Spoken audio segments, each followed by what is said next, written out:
Video شروع کرنے سے پہلے ہمارے channel Alhuda online Quran academy centre کو سبسکرائب اور ویڈیو کو لائک کریں۔ بسم اللہ الرحمن الرحیم۔ اسلامی تاریخ رسول اللہ صلی اللہ علیہ وسلم کا حلیہ مبارک۔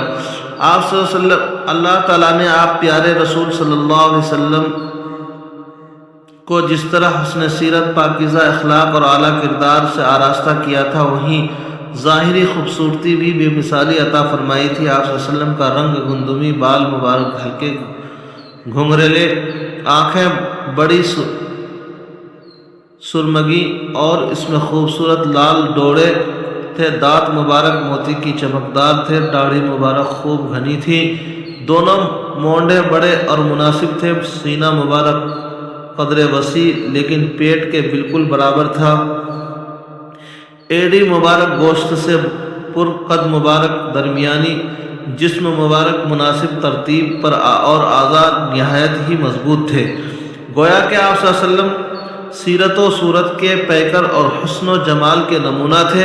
حضرت جابر رضی اللہ عنہ فرماتے ہیں کہ جب میں چاندنی رات میں چاند کو دیکھتا، پھر حضور صلی اللہ علیہ وسلم کے چہرے انور کو دیکھتا تو خدا کی قسم آپ صلی اللہ علیہ وسلم چاند سے کہیں زیادہ حسین نظر آتے۔ تبارک اللہ احسن الخالقین۔ اللہ کی قدرت، گنے کا رس۔ اللہ نے ہمارے فائدے کے لیے زمین سے بے شمار نعمتیں پیدا فرمائی، ان میں سے ایک گنا بھی ہے جو دیکھنے میں بانس کی طرح ہوتا ہے مگر اس کے اندر بھرپور رس ہوتا ہے جس سے شکر وغیرہ تیار کی جاتی ہیں اور پھر بے شمار مٹھائیاں اور حلوے وغیرہ بنائے جاتے ہیں۔ اللہ تعالیٰ نے گنے کے رس میں بڑی شفا رکھی ہے، اس لیے اطباء اور ڈاکٹر مریضوں کو اس کا رس پینے کا مشورہ دیتے ہیں۔ آخر بانس جیسے اس گنے میں مفید رس کون پیدا کرتا ہے؟ یقیناً اللہ ہی اپنی قدرت سے اس میں میٹھا رس پیدا کرتا ہے۔ ایک فرض کے بارے میں جماعت سے نماز نہ پڑھنے پر وعید۔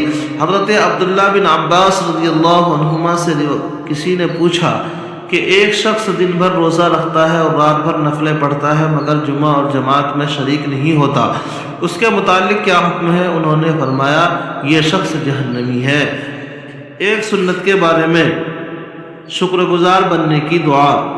حضرت ابو ہریرہ رضی اللہ عنہ بیان کرتے ہیں کہ میں نے رسول اللہ صلی اللہ علیہ وسلم سے یہ دعا محفوظ کی ہے: اللہم اجعلنی اعظم شکرک و اکثر ذکرک و اتبع نصحک و احفظ وصیتک۔ اے اللہ، تو مجھے کثرت سے شکر کرنے والا اور کثرت سے آپ کو یاد کرنے والا اور آپ کی نصیحتوں پر عمل کرنے والا اور آپ کی وصیتوں کو یاد رکھنے والا بنا دیجئے۔ ایک اہم عمل کی فضیلت کامل ایمان والے۔ رسول اللہ صلی اللہ علیہ وسلم نے فرمایا جو شخص اللہ کے لیے محبت کرے اور اللہ ہی کے لیے نفرت کرے اور اللہ ہی کے لیے خیرات کرے اور اللہ ہی کے لیے دینے سے رک جائے تو اس شخص نے ایمان مکمل کر لیا۔ ایک گناہ کے بارے میں اپنے بچے کا انکار کرنا۔ رسول اللہ صلی اللہ علیہ وسلم نے فرمایا جو شخص اپنے بچے کا انکار کرے گا، یعنی یہ کہے گا کہ یہ میرا بچہ نہیں ہے، حالانکہ وہ جانتا ہے کہ وہ اس کا بچہ ہے، تو اللہ تعالیٰ اس کو اپنی رحمت سے دور کر دے گا اور قیامت کے دن اگلے پچھلے تمام لوگوں کے سامنے اس کو رسوا کیا جائے گا۔ دنیا کے بارے میں اللہ تعالیٰ اپنے بندوں سے کیا کہتا ہے؟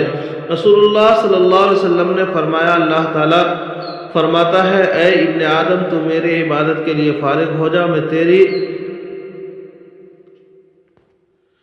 سینے کو مالداری سے بھر دوں گا اور تیری محتاجگی کو ختم کر دوں گا، اور اگر ایسا نہیں کرے گا تو میں تیرے سینے کو مشغولی سے بھر دوں گا اور تیری محتاجگی کو دور نہیں کروں گا۔ آخرت کے بارے میں اہل جنت کا لباس۔ قرآن میں اللہ تعالیٰ فرماتا ہے اہل جنت کو سونے کے کنگن پہنائے جائیں گے اور سبز رنگ کے باریک اور موٹے ریشمی لباس پہنائیں گے۔ طب نبوی سے علاج، کھجور سے علاج۔ رسول اللہ صلی اللہ علیہ وسلم نے فرمایا جچکی کی حالت میں تم اپنی عورتوں کو تر کھجوریں کھلاؤ اور اگر وہ نہ ملے تو سوکھی کھجوریں کھلاؤ۔